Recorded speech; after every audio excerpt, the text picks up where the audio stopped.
ఉన్నాడని చెప్పి అందరూ అనుకుంటున్నారు. కానీ ఆయన లవర్ల వ్యవహారం చూస్తే ఈ పదం వాడుతున్నట్టు అర్థం చేసుకోండి. కొన్ని పదుల సంఖ్యలో అమ్మాయిలతో ఆయన లవ్ ఆట ప్రేమాయాణం కొనసాగించాడంట. భార్య ఒక ఆడ కూతురు కూడా ఉంది ఆయనకి. అయినా కూడా ఆ వ్యక్తి ఇక్కడ చూడండి, మనకు ఆర్టీవీ స్క్రీన్ పైన కనబడుతోంది కదా, అంతమందితో ప్రేమ వ్యవహారం కొనసాగించాడట. Guntur stamps and registration DIG Kiran వికృత చేష్టలు ఇప్పుడు వెలుగు చూస్తున్నాయి. పలువురు మహిళలతో వివాహేతర సంబంధం పెట్టుకున్నాడు కిరణ్. వేరే మహిళలతో ఉన్న ఫోటోలు భార్యకి పంపి వేధింపులకు పాల్పడుతుండేవాడు. ఏకంగా ఆయనే తను వేరే ఒక మహిళతో గడుపుతున్నటువంటి ఆ ఫోటోలని ఆ వీడియోలని భార్యకు పంపించి వేధింపులకు పాల్పడుతుండేవాడు. నువ్వు కాకపోతే ఇంతమంది ఉన్నారు నాకు అని చెప్పుకోవడం కోసం ఆయన ప్రయత్నం చేస్తుండేవాడట. భార్య పిల్లల్ని వదిలేసి నిత్యం ఆ అమ్మాయిలతో ప్రైవేట్గా గడుపుతూ ఉండేవాడట. భార్య బిడ్డల్ని రోజు ఇంటికి వచ్చిన తర్వాత చావగొట్టేవాడట. రాత్రి సైతం భార్యని కిరణ్ కొట్టడంతో ఒక్కసారిగా భార్య స్పృహ పడిపోయింది. వెంటనే ప్రైవేట్ ఆసుపత్రిలో చేర్పించారు. చికిత్స తీసుకుంటోంది ప్రస్తుతం తన భార్య కూడా ఎల్ఐసి అసిస్టెంట్ మేనేజర్గా పనిచేస్తోంది. భార్య ఫిర్యాదుతో కిరణ్ పైన అరండల్పేట పోలీస్ స్టేషన్లో కేసు నమోదు చేశారు పోలీసులు. అయితే భార్యకి ఎవరైతే అండగా వస్తారో వారిపైన అట్రాసిటీ కేసు పెడతానని చెప్పుకొచ్చారట. పేరుకేమో ఒక గొప్ప అధికారి, చాలా పెద్ద పొజిషన్లో ఉన్న వ్యక్తి, స్టాంప్స్ అండ్ రిజిస్ట్రేషన్ డిఐజీగా పనిచేస్తున్నాడు. చూడడానికి కట్టు బొట్టు ఇన్షెట్టు లోపల పై చొక్కా ఇవన్నీ కూడా నీట్గా చాలా స్ట్రిక్ట్గా కనపడుతూ ఉంటాడు. కానీ ఆయన చేసే వ్యవహారం ఒకటి మాకు చూస్తే కనుక పదుల సంఖ్యలో అమ్మాయిలతో వ్యవహారాలు. మరి ఆయన ఏం చూసి అమ్మాయిలు ఆయన దగ్గరకు వస్తున్నారేమో. కానీ మీరు చూడండి, ఇక్కడ రెండు కనిపించే ఫోటోలో కూడా అక్కడ తన భార్య ఎవరు కాదు, వాళ్ళిద్దరైనా ఆ ఎఫ్ఐఆర్ పెట్టుకున్నటువంటి ఆ మహిళలు. అయితే ఈ ఫోటోలని ఇంకా చాలా ఫొటోస్ ఉన్నాయి, కొన్ని మీకు డిస్ప్లే చేయలేకపోతున్నాం. చాలా అశ్లీలమైనటువంటి ఫొటోస్, అది అక్కడ బ్లర్ వేసినా కూడా మనకు ఆ ఫొటోస్ కనీసం మేము గైడ్ లైన్స్ ప్రకారంగా చూపించలేం కావచ్చు, ఎందుకంటే అంత అశ్లీలమైన ఫొటోస్ ఉన్నాయి. ఇంకా చాలా ఫొటోస్ ఉన్నాయి కిరణ్కి సంబంధించినవి. ఆ కిరణ్ ఫొటోస్లో కొన్ని మీకు మేము చూపిస్తున్నాం ఇక్కడ ఆర్టీవీ స్క్రీన్ పైన. అయితే తన భార్యకి ఆ ఫోటోలని అవన్నీ పంపించి మానసికంగా వేధించేవాడట. నువ్వు కాకపోతే నాకు చాలామంది ఉన్నారు అని చెప్పి ఆ మహిళని, తన భార్యని వేధింపులకు పాల్పడడంతో పాటుగా రోజు ఆఫీస్ నుంచి ఇంటికి వచ్చాక భార్య పిల్లల్ని చాలా వేధింపులకు పాల్పడుతూ కొడుతూ ఉండేవాడట. నిన్న అర్ధరాత్రి చాలా తీవ్రంగా తన భార్యని కొట్టడంతో స్పృహ పడిపోయిన తన భార్య ప్రస్తుతం ఆసుపత్రిలో చికిత్స తీసుకుంటోంది. ఇప్పుడు ఈ ఫోటోలు ఎక్స్క్లూజివ్గా ఆర్టీవీ స్క్రీన్ పైన మీరు చూడొచ్చు. కిరణ్ వ్యవహారం బట్టబయలైంది. పదుల సంఖ్యలో అమ్మాయిలతో ఈ వ్యవహారం కొనసాగిస్తున్నాడు. లవర్లకేమో ముద్దులు, భార్యనేమో చితక బాధలు, ఇష్టం వచ్చినట్టుగా ఆవిడని కొట్టడం లాంటి సంఘటన ఇప్పుడు Guntur stamps and registration DIG Kiran సంబంధించిన విషయాలు వెలుగు చూస్తున్నాయి. ఒకసారి తన కూతురు తండ్రిని పట్టుకొని చొక్కా పట్టుకొని, అసలు తండ్రివేనా, ఏమాత్రమైనా సిగ్గుందా, నేను ఇంత పెద్దగా ఎదిగాను, నాకు రేపో మాపో అయితే మంచి చదువులు చదివి ఉద్యోగం సంపాదించాల్సి ఉంటుంది, సో నాకు కూడా పెళ్లి కాబోతోంది, నువ్వు ఇలాంటి చేష్టలు చేయడం ఏంటంటూ తన గల్లా పట్టుకొని నిలదీస్తోంది. ఒకసారి తన కూతురు తను ఏ రకంగా నిలదీస్తుందో ఒకసారి మీరు చూడండి.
తండ్రి వ్యవహారం ఈ రకంగా కొనసాగుతోంది. తల్లి పైన దాడి చేశాడు, స్పృహ తప్పి కింద పడిపోయి ఆసుపత్రిలో చికిత్స తీసుకుంటుంది. రెడ్ హ్యాండెడ్ గా తండ్రిని పట్టుకున్న కూతురు మీరు కనబడుతుంది కదా ఫస్ట్ బాక్స్ లో, ఆ బ్లాక్ డ్రెస్ లో కనబడుతున్న అమ్మాయి తన కూతురు.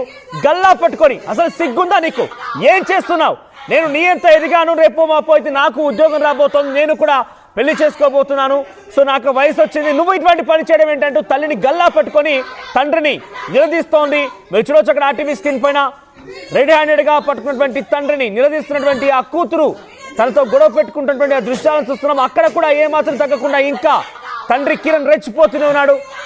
పైకేమో చూడడానికి నిన్షర్ట్ వేసుకొని టిక్కు టాకుగా రెడీ అయిపోయి ఆఫీస్కి వెళ్ళేటువంటి ఆ కిరణ్ చేసే నిర్వాహకమేమో ఇది. చూడండి ఇక్కడ ఫోటో కనబడుతున్నాయి కదా మీకు, ఇటువంటి ఫోటోలు తీసుకున్నాడండి. చాలా దారుణంగా ఈ ఫోటోలు రికార్డ్ చేసుకొని వీడియోలు రికార్డ్ చేసుకొని తన భార్యకు పిల్లలకి పంపించి వేధింపులకు పాల్పడుతుండేవాడట. నిత్యం రోజు సాయంత్రం ఇంటికి వెళ్ళిపోయి వారిని చావబాదుతూ ఉండేవాడట, నిత్యం కొడుతూ ఉండేవాడట. తాజాగా ఈ ఘటన వెలుగు చూసింది గుంటూరు స్టాంప్స్ అండ్ రిజిస్ట్రేషన్ సంబంధించినటువంటి డిఐజీ కిరణ్ వికృత చేష్టలు వెలుగు చూసాయి. ఎస్ మరిన్ని అప్డేట్స్ రామారావు అందిస్తారు. ఎస్ రామారావు, కిరణ్ ఎన్ని రోజులుగా ఈ నిర్వాకానికి పాల్పడుతున్నాడు, భార్య పిల్లలతో ఎన్ని రోజులుగా వేధింపులకు పాల్పడుతున్నాడు, ఇంకా ఎంతమంది అమ్మాయిలతో వ్యవహారాలు ఉన్నాయి? ఇంకా చాలా ఫొటోస్ మనం డిస్ప్లే చేయలేకపోతున్నాం ఆర్టీవీ స్క్రీన్ పైన. సో ఎంతమంది అమ్మాయిలతో వ్యవహారం కొనసాగించాడు ఆయన, అప్డేట్స్ ఏంటి?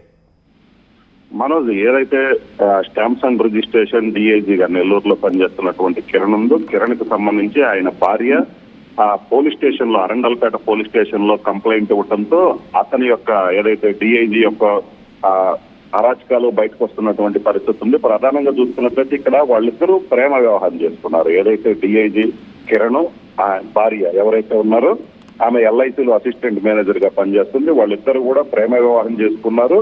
సో వాళ్ళకు ఒక కూతురు కూడా ఉంది. అయితే కొంతకాలంగా భార్యాభర్తల మధ్య అయితే వ్యవహారం పూర్తి స్థాయిలో విభేదాలు వచ్చినటువంటి పరిస్థితి ఉంది. ఈ నేపథ్యంలోనే కిరణ్ వేరే మహిళలతో వివాహేతర సంబంధం కావచ్చు, ఇంకా ఏదైనా అనొచ్చు, ఆ వివాహేతర సంబంధం పెట్టుకోవటమే కాకుండా ఆ మహిళలతో దిగినటువంటి ఫోటోలను తన భార్యకు పంపిస్తూ పూర్తి స్థాయిలో వేధింపులకు గురి చేస్తున్నారు. కుటుంబాన్ని పూర్తిగా నిర్లక్ష్యం చేసినటువంటి పరిస్థితి ఉంది. ప్రధానంగా వేరే మహిళలతో ఉన్నటువంటి ఫోటోలు దిగి అవి భార్యకు పంపించటము, వేధించటం అనేది బాగా ఎక్కువైనటువంటి పరిస్థితి ఉంది. ఇదే విషయం మీద భార్యాభర్తల మధ్య తీవ్ర స్థాయిలో వాగ్వాదం జరుగుతున్నటువంటి పరిస్థితి. కొంతకాలంగా కూడా ఇదే పరిస్థితి. సో ఏదైనా ప్రశ్నిస్తే దాడి చేయటం, భార్యను పట్టడం. ప్రేమ వివాహం చేసుకున్నటువంటి భార్యను, లవ్ మ్యారేజే వీళ్ళు చేసుకుంది. సో అయినా కూడా వేరే మహిళలతో ఇల్లీగల్ అఫైర్ నడపటం, సో వాళ్ళని వేధించటం, ఆ భార్యను వేధించటము, అలాగే వేరే మహిళలతో దిగినటువంటి ఫోటోలను పంపించటము, వేధించటము, ఏదన్నా అడిగితే పట్టడం, ఫిజికల్ గా దాడికి దిగినటువంటి పరిస్థితి కనిపిస్తుంది. సో ఈ నేపథ్యంలోనే కొంతకాలంగా వీళ్ళిద్దరైతే దూరంగా ఉన్నప్పటికీ కూడా సో ఇదే పరిస్థితి కొనసాగుతుంది. సో ఈ నేపథ్యంలోనే భార్యాభర్తల మధ్య గొడవలు జరిగాయి, అలాగనే కొట్టుకోవటం జరిగింది.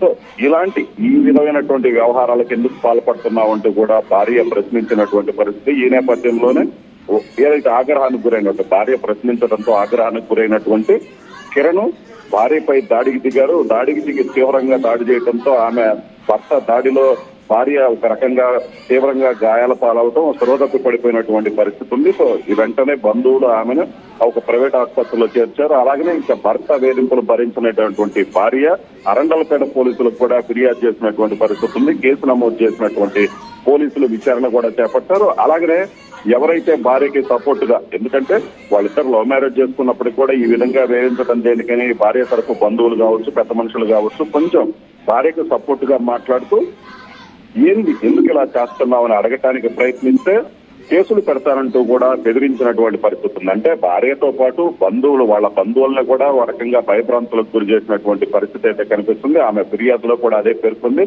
సో ఈ నేపథ్యంలోనే తన భర్త వేధింపులు భరించలేనటువంటి భార్య ఎన్ని రోజులుగా సాగుతోంది వ్యవహారం? ఎన్ని రోజులుగా ఈ వ్యవహారం కొనసాగుతోంది? ఎంతమంది అమ్మాయిలతో అఫైర్ పెట్టుకున్నాడు? సో ఖచ్చితంగా మనది, ఎందుకంటే ఏదైతే భార్య ఆరోపిస్తున్నట్లు తన భర్తకి వేరే మహిళలతో వివాహేతర సంబంధం ఉంది, ఆ ఫోటోల్ని తనకి పంపించేసి మానసికంగా వేస్తున్నాడు. ఎందుకంటే ఏదైనా గొడవ జరిగినప్పుడు పట్టడం అది వేరు ఫిజికల్ గా, సో మానసికంగా కూడా వేధిస్తున్నటువంటి పరిస్థితి ఉంది. తన భర్త తనకు పంపించినటువంటి ఫోటోలు చూసినట్లయితే, ఎందుకంటే ప్రేమ వివాహం చేసుకున్నటువంటి భర్త ఈ విధంగా తనని నెగ్లెక్ట్ చేయటము, తనని పూర్తిగా దూరం పెట్టడం, అలాగనే తనకి వేరే మహిళలతో దిగినటువంటి ఫోటోలు పెట్టడం. జనరల్ గా చూసుకున్నట్లయితే వేరే మహిళలతో ఇల్లీగల్ అఫైర్ పెట్టుకుంటే అది వేరు, కానీ ఇక్కడ ఆ మహిళలతో దిగినటువంటి ఫోటోలను, సన్నిహితంగా ఉన్నటువంటి ఫోటోలను భార్యకు పంపించి తీవ్ర స్థాయిలో మానసికంగా వేధిస్తున్నటువంటి అంటే పరిస్థితి. రామారావు, ఇక్కడ మనం చూస్తే మోటో ఏంటి అనేది, అంటే నిత్యం వేరే మహిళలతో గడుపుతున్నటువంటి ఆ ఫొటోస్ ని పదుల సంఖ్యలో తన భార్యకి పిల్లలకి పంపించడం, సాయంత్రం రాగానే వారిపై దాడి చేయడం, కొట్టడం, చితకబాదడం, అంటే ఆయన మోటో ఏంటి? ఆ భార్య వద్దనుకుంటున్నాడా, లేకపోతే భార్యతో సఖ్యతగా లేదా, భార్యతో ఏమైనా గొడవలు ఉన్నాయా? ఖచ్చితంగా మనోజ్, ఎందుకంటే వాళ్ళిద్దరి మధ్య గత కొంతకాలంగా విభేదాలు వచ్చినటువంటి పరిస్థితి. లవ్ మ్యారేజ్ చేసుకున్నారు, విభేదాలు వచ్చాయి. సో విభేదాలు వచ్చిన నేపథ్యంలోనే అయితే అది పరిష్కరించడానికి ప్రధానంగా ఉన్నటువంటి ఏదైతే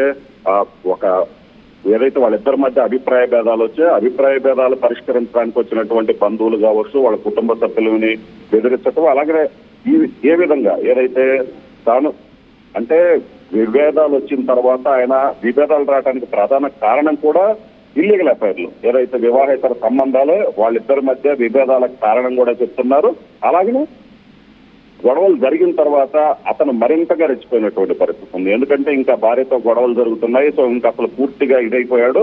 తాను వేరే మహిళలతో ఉంటున్నటువంటి ఫోటోలు పెట్టి, నువ్వు కాకపోతే నాకు ఎటువంటి ఇబ్బంది లేదు, నువ్వు పోయినా అంటే వదిలిపెట్టి వెళ్ళినా కూడా నాకు ఎటువంటి ఇది లేదు అని చెబుతూ, ఓ రకంగా చెప్పాలంటే ఆ విధంగా భార్యని మానసికంగా వేధిస్తున్నటువంటి పరిస్థితి ఉంది. అలాగే రెగ్యులర్ గా ఆ విధమైనటువంటి ఫోటోలు పెట్టడంతో ఆమె కూడా, ఎందుకంటే ప్రేమించి పెళ్లి చేసుకుంది, సో ఇద్దరు మంచి పొజిషన్స్ లో ఉన్నారు, కానీ తన భర్త ఈ విధంగా చేయటం, అలాగే వేరే మహిళలతో సన్నిహితంగా ఉన్న ఫోటోలు దిగి పెట్టడం అయితే మాత్రం భార్యకి తీవ్రంగా ఒక కలిసివేసిందని చెప్పుకోవచ్చు. ఎందుకంటే ప్రేమించి పెద్దల్ని, కుటుంబ సభ్యులను కూడా ఎదిరించి పెళ్లి చేసుకుంటే ఈ రోజు తన పరిస్థితి ఇలాగేం లేదని ఆమె చాలా ఇబ్బంది పడుతున్నటువంటి, మానసికంగా వేధిస్తుంది, బాధపడుతుంటే భర్త చేస్తున్నటువంటి ఏదైతే ఇలాంటి చర్యలు ఏదైతే ఉన్నాయో అవి ఇంకా ఆమెను మరింతగా ఇబ్బంది పెడుతున్నటువంటి పరిస్థితి ఉంది. ఓ కూతురుంది, సో ఎంతో కొంత సర్దుకొని పోదామని ప్రయత్నించినప్పటికీ కూడా ఇదే కంటిన్యూ అవడంతో ఆమె ఇక భరించలేనటువంటి పరిస్థితి వచ్చింది. ఇక్కడ ఆయనతో పాటుగా మనం ఫోటోలు చూస్తుంటే కొంతమంది పదుల సంఖ్యలో, ఇద్దరు ముగ్గురు ఫోటోలు అయితే మనకు అక్కడ వైరల్ గా మారాయి, కానీ కొంత పదుల సంఖ్యలో ఉన్నట్టుగా తెలుస్తోంది. వారందరూ